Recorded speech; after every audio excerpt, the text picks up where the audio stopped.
द्वंद्वातीतं गगनसदृशं तत्त्वमस्यादिलक्ष्यम् एकं नित्यं विमलमचलं सर्वाधिसाक्षिभूतं भावातीतं त्रिगुणरहितं श्रीगुरुं तन्नमामि।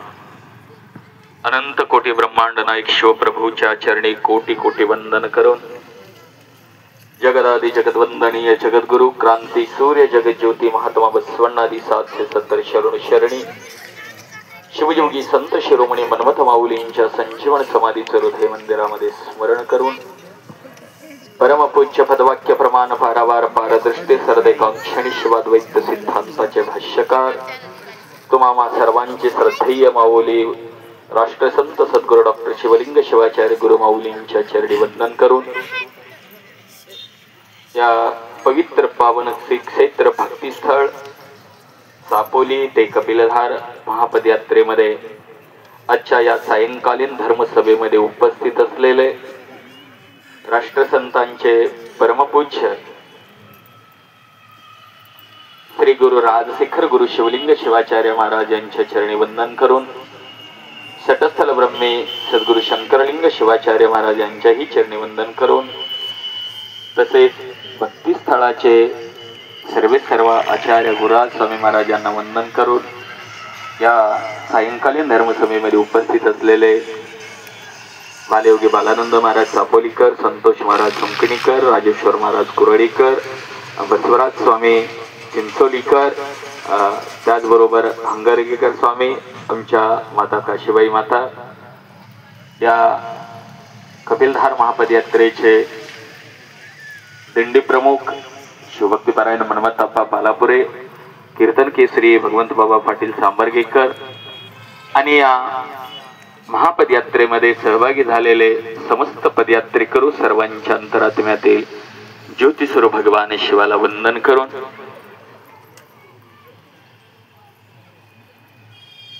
मी मागच्या 2-4 वर्षापासून या जागेवर मला बोलायचंय म्हणून मी आग्रह करतो बरं का। या जागेवर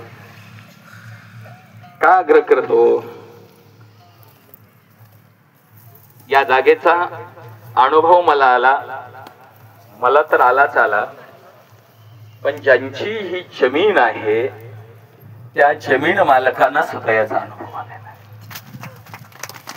ज्यांनी ह्या जागेमध्ये आपणाला बसायला देतात त्यांच्या जीवनातला संत कृपेनं पंच कृपेनं झालेला बदल, त्यांच्या जीवनामध्ये मिळालेला आनंद आहे तो खूप मोठा आहे।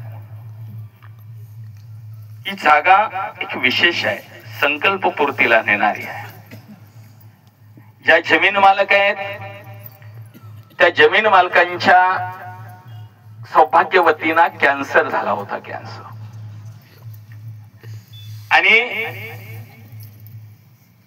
ज्यावेळेस त्यांनी आपणचं दर्शन घेतलं इथं, हे दिंडे आपले बऱ्याच वर्षापासून बसायला लागली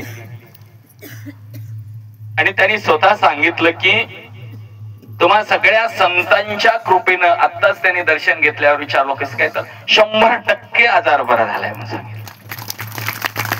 किती? 100%। विचारलो कसं काय, तर काही नाही म्हणले महाराज, 100%। बघा ही जागा एक विशेष आहे। या मी मागच्या 3 वर्षापूर्वी इथं संकल्प केला होता की आमच्या मठामध्ये गुरुकुल करायचं। कुठं केला होता? इथंच, याच ठिकाणी। आणि तो अगदी पूर्णपणे यशस्वी झालेला, यशस्वी। आज बरेच आता लेकर असतात माझ्यापाशी राहिले, गावाकडे गेले, येताना जाताना म्हणले आम्ही सगळे चेनाराव नावं दिले, लिस्ट केली, गाडी ठरवायचं म्हणले, यायच्या टायमाला फोन केला तर नाही मला लई वाट नाही, मला तिकडे बहिणीकडे जायचे, मला आत्याच्या गावाला जायचे म्हणले। तरी सुद्धा आमचे 4-5 विद्यार्थी आलेले आहेत। कुराळा दिंडीमध्ये आमचं स्वरूप आरळे आले, त्याने मृदंग वाजवीत आलाय म्हणले। आता बोलला तो अभिषेक स्वामी आला नाही, एक छोटा मुलगा, महाराजांनी बघितले आमच्या हाडोळतीच्या मठामध्ये, आमचे विश्वनाथ शेटेंचा पुतण्या आहे आपल्या दिंडीवर, इतका सुंदर गातो, इतका सुंदर गातो, त्याचे व्हिडिओ आहेत महाराजांकडे सुद्धा। ही कृपा राष्ट्रसंतांची आहे। ही कृपा त्या माऊलीची आहे. आणि मी काही करत नाही. तुम्हाला आमच्या मठाची हिस्ट्री जर सांगायचं म्हणलं तर खूप कठीण आहे. आमचं मठाचंच उत्पन्न आहे वार्षिक 1 लाख रुपये. किती? 1 लाख रुपये. पण मी मागे अवघे महाराजाला सांगितलं की मला 7 वर्ष झाले तिथे जाऊन. किती? 7 वर्ष. मी मोठेपणा म्हणून सांगत नाही, पण आजही सांगतो, अप्पांच्या साक्षीने सांगतोय, सगळ्या तुमच्या साक्षीने सांगतोय की त्या 7 वर्षातही मी मठाच्या ट्रस्टीतला 1 रुपया सुद्धा स्वतःसाठी खर्चलेला नाही. माझ्या मोबाईलचं रिचार्ज सुद्धा मारलेलं नाही किंवा माझ्या अंगावरचे कपडे सुद्धा आमच्या मठातल्या पैशाचे नाहीत. आणि तुम्हाला जर वाटत असलं तर अजूनही जाऊन आमच्या ट्रस्टीला जाऊन विचारू शकता. हे सगळं मग चालतंय कसं? ज्यांच्या गुरुवर ज्यांच्या पाठीवर गुरूंचा आशीर्वाद आहे आणि समोर ध्येय आहे, त्याला जगात कधीही भ्यायची गरज नाही असं राष्ट्रसंतांनी सांगितलं. आणि म्हणून माझ्या पाठीवर राष्ट्रसंतांचा हात आहे. मला काहीच कमी नाही. आणि तुम्हालाही माहित आहे, बऱ्याच गावामध्ये मी कीर्तनाला आलेलो आहे. एकतर गाव होतं देवणीवाडी महाराज. मी जवळपास लोह्याजवळ, आता बोलव ना गेले, मी जवळपास 8 वर्ष कीर्तन केलो. त्यावेळेस आमच्या गावाहून जाऊन येऊन कीर्तन करायचं औषधाच्या पलीकडून. गाडी घेऊन गेल्यावर मला 400 रुपये दिले होते त्याने. किती? पण आता सोडणार गेलोय. आता मी कालच सांगितलं की हा शिवणाऱ्या महाराजाला 7,000 द्यायला, तर मठाच्या महाराज का फुकट राहिलेत का? तुमच्याकडे झाले तर का सोडून आले तुम्हाला? हे तुमच्या सगळ्यांच्या सहकार्यातून आहे.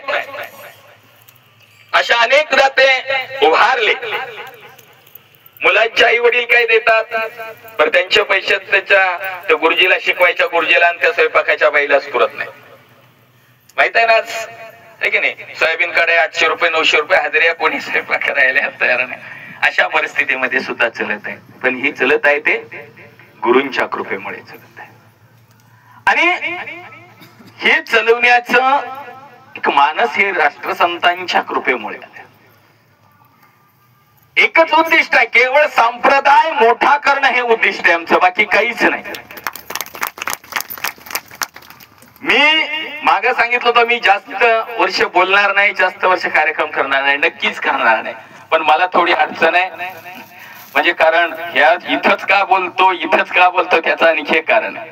आम्ही सगळे दिंडीमध्ये प्रमुख पालापुरे आप्पा त्यांनी तर आप्पाकडे भेटायला गेलो होतो. आणि त्यावेळेस बाबूराव सोनटक्के महाराज होते. आणि बाबूजीराव सोनटक्के महाराज म्हणले की महाराज आप्पा आणि आमच्या संकट कोणीच चालणार, एकटे का हेच महाराज चालले म्हणले. आप्पा म्हणले जवळ ह्याच्या डोक्यावर टोपी नाही तोवर चलते म्हणले. म्हणजे माझा पट्टाभिषेक झाला नव्हता तेव्हा. पट्टाभिषेक झाल्यावर हे मी तसंच करते म्हणले. आप्पा असं होणार नाही, आपण शब्द दिलाय. आणि अगदी आहे मी बोलणार आहे, थोडं तुम्हाला कठोर बी बोलणार आहे. कधीपर्यंत बोलणार आहे? आमच्या महाराजाला थोडस माझं एक स्वप्न आहे, ते महाराजाने स्वप्न पूर्ण केले. महाराजाकडे स्वप्न आहे, मी महाराजाकडे स्वप्न बघतोय. मला तुमच्याकडून काहीच नाही, मी महाराजाकडे स्वप्न बघतोय. आणि तोपर्यंत मी तुमच्याशी बोलणार आहे, तुमच्याशी भांडणार आहे, तुमच्यावर रागावणार आहे. आणि ज्या दिवशी माझं स्वप्न पूर्ण होईल ना, मग मी तुम्हाला काहीच बोलणार नाही तोपर्यंत. त्यावेळेस ही सगळी धुरा या आमच्या गुरुमाऊलीच्या खांद्यावर देणार आहे. त्याच्यासाठी थोडा वेळ आहे. आणि म्हणून आज मी काल सांगितलं की आमचे भेटे, त्यात रात्री सांगितलं की साधी गोष्ट नाही. आता महाराज एवढे टेन्शन मध्ये आहेत की काही विचारूच नका, खूप टेन्शन मध्ये आहेत. आता हे टेन्शन काय झालं, अण्णांनी आम्ही दोघांनी म्हणलो महाराज असं, तर याने म्हणले तुम्ही दोघं जर सोबत असलो तर काहीच नाही म्हणले. कारण तिकडे परीक्षा चालू आहे शाळेत. प्रिन्सिपलचे फोनवर फोन यायले, महाराजांना पाठवून द्या. महाराज म्हणाले मी परीक्षा सोडून इथं राहू की दिंडी सोडून परीक्षेला जाऊ. किती अवघड आहे. तर आता खरंच सांगा मला, तुम्हाला एक प्रश्न विचारतो, तुम्ही तुमच्या मुलाची जर परीक्षा असती तर दिंडीत घेऊन आलो असतो का? तुमचा मुलगा तुम्हाला इंजिनियर डॉक्टर व्हावं वाटतो का नाही? आमचे महाराज इंजिनियर डॉक्टर होऊ का असं का वाटू नये तुम्हाला? महाराजांना आमचे स्वप्न पूर्ण झाल्यावर तुम्ही थोडं एक विनंती आमची मान्य करा, विनंती करू. थोडस छोट्या मोठ्या कार्यक्रमाला, सप्त्याला, वस्तुशांतीला, बाळाचं नाव ठेवाय जरा बोलू नका बर का? एक विनंती बघा, एक आमचं स्वप्न पूर्ण होऊ द्या. प्रत्येक एका गावामध्ये प्रत्येक दिवशी तुमच्या छोट्या ना छोट्या कार्यक्रमाला घेऊन यायची जिम्मेदारी मी घेतो. मी स्वतः मी कार्यक्रम करावा असं काही नाही. महाराजांच्या सोबत तुमच्या गावामध्ये घेऊन येतो. महाराज नाही आले तर मी उठजुलून घेऊन येतो.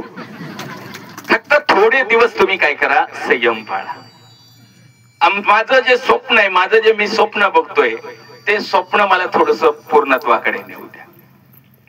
आणि म्हणून या जागेला विशेष महत्व आहे. पदयात्रेमध्ये आपण निघालेलो आहोत. जात असताना मी बोलायलोय मी जरा कठोर बोलते, कारण त्याचं कारण लिहिलंय मोठं. तुम्हाला आता सांगायसारखं माझी हिस्ट्री तुम्हाला माहित नाही. मी संप्रदायामध्ये आहे, पण तुम्हाला माहित नाही. कदाचित मी सांगायचं म्हणजे त्याला खूप वेळ लागेल. आज या संप्रदायाबद्दल मला एवढं रागानं बोलतो, तळमळीनं बोलतो, याचं कारण आहे, मी अगदी लहानपणापासून संप्रदायामध्ये होतो. एकाच मिनिटात सांगतो. पण मधला काळ आपाच्या सानिध्यात येण्याच्या अगोदर याच संप्रदायामध्ये मला खूप त्रास झाला होता. एक वेळ असं वाटलं होतं की हे लिंग काढून त्याच्या हातात द्यावं, हे तुझा संप्रदाय, तू हे तुझा लिंग घेऊन जा, या परिस्थितीला आलेलो होतो. माझी हिस्ट्री तुम्हाला माहिती नाही. केवळ एक माझे मित्र मुस्तुरीचे कोरणेश्वर स्वामीजी आणि आप्पा भेटले म्हणून मी इथे, नाही तर सगळ्यात मोठा शिवसंप्रदायाचा विरोधक मी असलो असतो. मी एक लक्षात ठेवा, कोण असलो असतो? मी शिवसंप्रदायाचा सगळ्यात मोठा विरोधक कुठलाही कोणी नसला नसता, मीच राहिलो असतो. पण माझ्या मनात त्या राष्ट्रसंतांनी जे सांगितलंय ते तळमळ आहे, म्हणून मी तुम्हाला एवढ्या तळमळीनं सांगतोय, एवढ्या विचारानं सांगतोय. तुम्ही थोडस कुठंतरी ते मनात घ्या. मला किती तळमळ आहे आता मी ते सांगू शकत नाही. आणि म्हणून या दिंडीमध्ये चालत असताना दिंडीबद्दलचं जे प्रेम आहे ते खूप मोठं प्रेम आहे. मी सांगितलं काल ते चापलीचे आमचे म्हणले की ते शेगावच्या महाराजाची दिंडी आहे, त्याच्याही पुढची आमची दिंडी होती. फक्त मी सांगितलं तसंच 13. आता कोणतर म्हणलं मला जीवने पाटील म्हणले 13च माणसं जीवने पाटील. कामाचे 13च माणसं, आमच्या कामाचे 13च माणसं. बाकीचे जेवण करत रस्त्याच्या कडेने गेले तर काही हरकत, झेंड्याच्या पुढे गेले तर हरकत नाही. पण या दिंडीमध्ये जवळपास आमच्याकडे 44 दिंड्या आहेत. किती? 46. हा, 46 दिंड्या आहेत. आता 46 दिंड्यामध्ये आता तुम्ही गणित करा गुणून. 46 गुणिले 13 एवढे जर टाळकरी झाले तर किती होते? किती होते का नाही गुणित? आहेत का एवढे टाळ आमच्या दिंडीत? आहेत का टाळ तुमच्या दिंडीत एवढे? सगळ्या दिंडीत विचारालो मी. एकेकाच्या दिंडीत आमचे हंगरगेकर महाराज म्हणजे 400 लोक. 600 टाळ आहेत का? मला लोकांची संख्या नको आहे, मला भजन करणाऱ्याची संख्या पाहिजे, टाळ करण्याची संख्या पाहिजे. मी इथं सांगितलं होतं तुम्हाला साडी घेऊन येऊ नका, टाळ घेऊन या म्हणून. किती जणांनी आणलं इमानदारीने सांगा? इथंच सांगितलं, हीच जागा आहे. 4-5 जण आहे. 700-800 रुपयाचा टाळ अन्न होईना तुम्हाला. लाडक्या बहिणीचे एवढे सरकारचे पैसे. ओके, एक टाळ स्वतःचा एवढं बी होईना. काय करायला पैसे मालकाला द्यायला? बिना माझ्या पैशात म्हणून भांडणं करायला. एक टाळ नाही, हे सगळं तुम्ही घेऊन या. म्हणून मला लोक किती वाढते त्याच्यात, मला टाळकरी पाहिजे, भजनकरी पाहिजे, विनेकरी पाहिजे, झेंडेकरी पाहिजे, असे 13 लोक द्या मला. 13 एका दिंडीत. आणि बघा आता हे पहिली दिंडी क्रमांक 1 चापोली, शंकरवाडी, अहमदपूर, तीर्थवाडी, मांडुर्की, अलकरवाडी, चाकूर, शिरूर, ताजबंद 1 2 3 4 5 6 7 दिंडी क्रमांक 1 मध्ये किती गाव आहेत? 7. आता 3 7 91 आहे की नाही? 91 टाळ आहेत का दिंडी क्रमांक 1 मध्ये?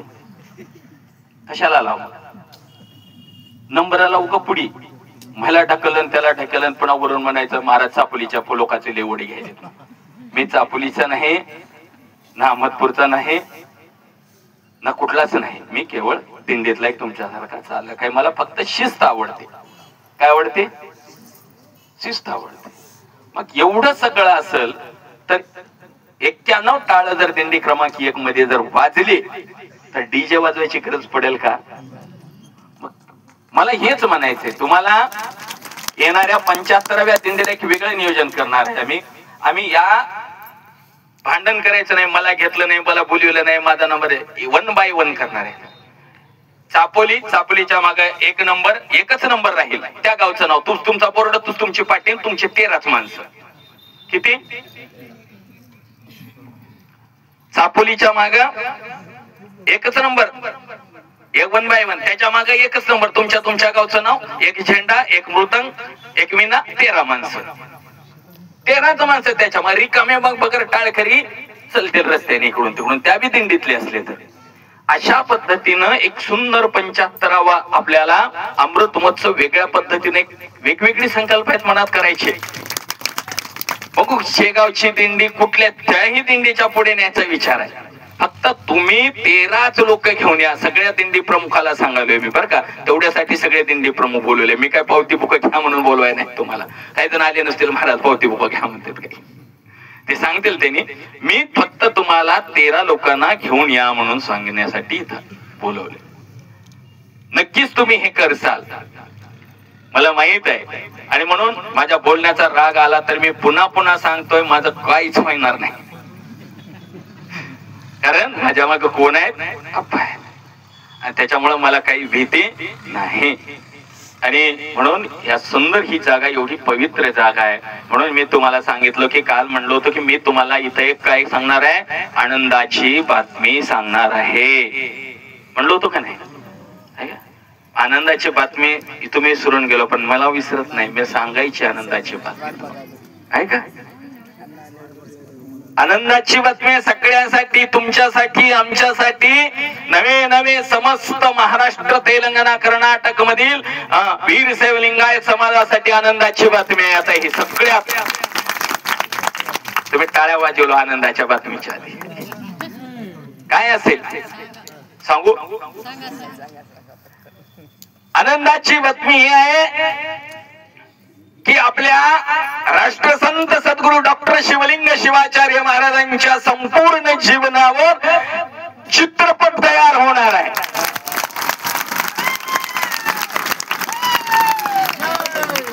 आमच्या गुरु माऊलीच्या जीवनावर चित्रपट तयार होणार आहे. आणि त्या चित्रपटाचं नाव आमच्या अण्णांनी एक सुंदर नाव त्याला दिलेलं आहे. आणि त्या चित्रपटाचं नाव असणार आहे अमृतस्य पुत्र. अमृतस्य पुत्र या नावानं आपणच्या जीवनावर हा चित्रपट सुरू होणार आहे. तुम्ही म्हणताल महाराज मग केव्हा होणार आहे? किती दिवसानं सुरू होणार आहे? मग कधी होणार आहे? मग किती वर्ष लागल? मग केव्हा शूटिंग सुरू होईल? मग आम्ही दिसताव का त्याच्यात? आहे की नाही? आणि मग घरी बसल्याचं कसं? काहीच काळजी करू नका. जे काम होणार आहे ही एवढी जागा मी तेवढ्यासाठी सांगालो. ह्या जागेला विशेष महत्व आहे. वेळच नाही. अगदी उद्या सकाळपासून शूटिंग सुरू होणार आहे. उद्या सकाळपासून. आणि महापदयात्रेचे जनक म्हणून अमृतस्य पुत्र त्यांचं सुरू होणार आहे. म्हणून आपल्या सगळ्यांना पुन्हा एक बार मी सूचना करतोय, जमलं तर शक्य असेल तर ज्यांच्याकडे पांढरे कपडे आहेत त्यांनी पांढरे कपडे घाला. शक्यतो सगळ्यांच्या पुरुष मंडळीच्या डोक्यावर टोपी असावी, कपाळाला विभूती असावी, खिशात ठेवा, मोडली की पुन्हा लावा. तुमच्या दिंडी क्रमांक अनेक प्रकारच्या ड्रोनच्या माध्यमातून, पिक्चरच्या माध्यमातून, वेगवेगळ्या अँगलनं ते शूटिंग वेगवेगळ्या करणार आहे. तुमच्या दिंडीतली शिस्त त्यांना दिसली पाहिजे. त्या चित्रपटामध्ये तुम्ही तर दिसणार आहे, लाईव्ह असा ज्यावेळेस बसणार आहे त्यावेळेस दिसणार आहे. हे सगळं दृश्य त्याच्यामध्ये येणार आहे. आणि एक प्रत्यक्ष आपले आप्पा, आपण कॅरेक्टर पाहतो ना, छत्रपती शिवाजी महाराजांचा चित्रपट असेल किंवा छत्रपती संभाजी महाराजांचा असेल, जे अमोल कोल्हे सारखे ऍक्टर प्रत्यक्ष संभाजी महाराज पुढे आल्यासारखे वाटतात ना, तसं प्रत्यक्ष आप्पांचं सगुण रूप त्या चित्रपटात आपणाला दिसणार आहे. प्रत्यक्ष तीच भाषा, तीच बोली असताना ऍक्टर ते निवड केलेले आहे त्यांनी त्या अगदी त्या पद्धतीनं. आणि लवकरच म्हणजे किती, फक्त 12 घंट्यामध्ये, बर का. आणि म्हणून तुम्ही सगळेजण अगदी शिस्तीत, व्यवस्थितशीर, बर का व्हायचं. उगा ते पिक्चर मधले ते मागचे टाकू असतील बघा, तसलं व्हायचं नाही. एकटाच हिरो व्हायचा. हिरो बघता का तुम्ही, 100 लोकांना एकटाच मारते आणि बाकीच्या दनात दन जाऊन पडते नाही.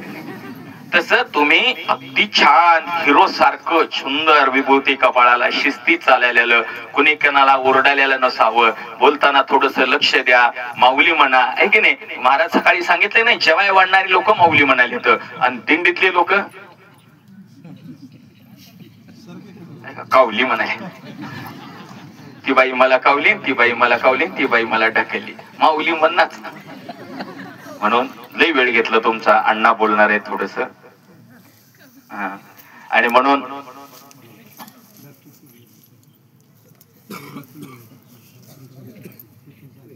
उद्या सकाळी 8 वाजता म्हणजे आपल्या सकाळी प्रार्थनेच्या ठिकाणी बीपी, शुगर, तसंच हार्टचे स्पेशलिस्ट डॉक्टर ऋषिकेश पाटील हे उद्या 8 वाजता आपल्या त्या सकाळच्या नागझरीला त्या ठिकाणी येतील. ज्यांना कुणाला तपासणी करून घ्यायचं असेल, चेकअप आहे तिथं, तेही करून घ्या. आणि वेगवेगळ्या मशिनी वगैरे ते येणार आहे सगळे. आणि म्हणून पुन्हा उद्या सगळ्यांना, काल कपिलनं सांगितलं होतं, मी सांगू नाही म्हणत असताना सूचना सांगणार आहे, कारण पुन्हा उद्या तुमचं शूटिंग येणार आहे. तुमच्या शूटिंग मध्ये उद्या सगळी दिंडी दिसेल, तुमचं कट होईल. कारण ते आता माहित आहे ना तुम्हाला, मोबाईल मध्ये आपल्याला फोटो नको असला तेवढ्याच मधला कट करून टाकतो नाही आपण. तसं एखाद्याच्या डीजे वर वेगळं गाणं वाजत असेल, महादेवाचं पाणी पडायला वाजत असेल, तर ते तेवढं कट होईल तुमची दिंडी. मग पुन्हा म्हणणार आम्ही दिंडीत नव्हतो का, महाराजांना आमचं कसं कट केलं, आमचं घेतलं नाही. ते आमच्या हातातलं नसणार आहे. त्यांना जे योग्य वाटेल ते लोक घेणार आहे. म्हणून फक्त गावामध्ये गेलात, गावामध्ये प्रवेश केलो की गुरुराज माऊलीच म्हणायचं. रस्त्याने आपण पद म्हणा, तुम्हाला सगळी मोकळीक दिली. गावामध्ये गेला असताना छान गुरुराज माऊली रस्त्याने, आज आहे की नाही, आपले दिंडी क्रमांक 1, 2, 3, 4 आज कसं सुंदर होते सगळे बघा. माग अभंगच सुरू होते आज, सुंदर. सगळ्याच बरेचसे दिंडीवर बर का, बरेचसे दिंडीवाले अभंग लावून होते. म्हणून सगळ्यांनी अगदी उद्या पासून सगळ्यांनी अप्पांच्या चित्रपटामध्ये आपला चेहरा असावा. उद्या बघताना, पुन्हा बघताना त्यावेळेस तिथं महाराजांनी म्हणले, तोका तोका तोका तोका ते मी बसलेले आहे बघा म्हणा, आहे की नाही. हे सगळं तिथं आपल्याला प्रत्यक्ष दिसणार आहे. म्हणून उद्यापासून आपण त्यासाठी तयार राहा. जे आमचे दिंडी प्रमुखांनी सांगितल्याप्रमाणे तज्ञ डॉक्टर येणार आहेत. अनेक प्रकारचे अनेक तुमच्याकडे ध्वज राहू द्या. वेगवेगळ्या पद्धतीनं तुम्हाला जितकी तुमची दिंडी चांगली करता येईल ते तर खराच उत्कृष्ट राष्ट्रसंत सद्गुरू डॉक्टर शिवलिंग शिवाचार्य महाराज उत्कृष्ट दिंडी पुरस्कार तोही निवडला जाणार आहे. त्याच्यामुळं आपण सगळ्यांनी व्यवस्थित चालावं, व्यवस्थित राहावं एवढंच बोलून पुन्हा आणखी वेळ मिळाल्यावर तुमच्याशी नक्की, उद्या काय वेळ भेटणार नाही, उद्या काय रिंगण सोहळा असतोय, उद्या काय भेटणार नाही तुम्हाला मी. परवा दिवशी मात्र सकाळी नक्की तुम्हाला तुमची माझी भेट होईल एवढंच बोलून मी माझ्या 2 शब्दाला विराम देतो. संत शिरोमणी स्वामी महाराज की जय. राष्ट्रसंत सद्गुरु शिवलिंग शिवाजी महाराज की जय.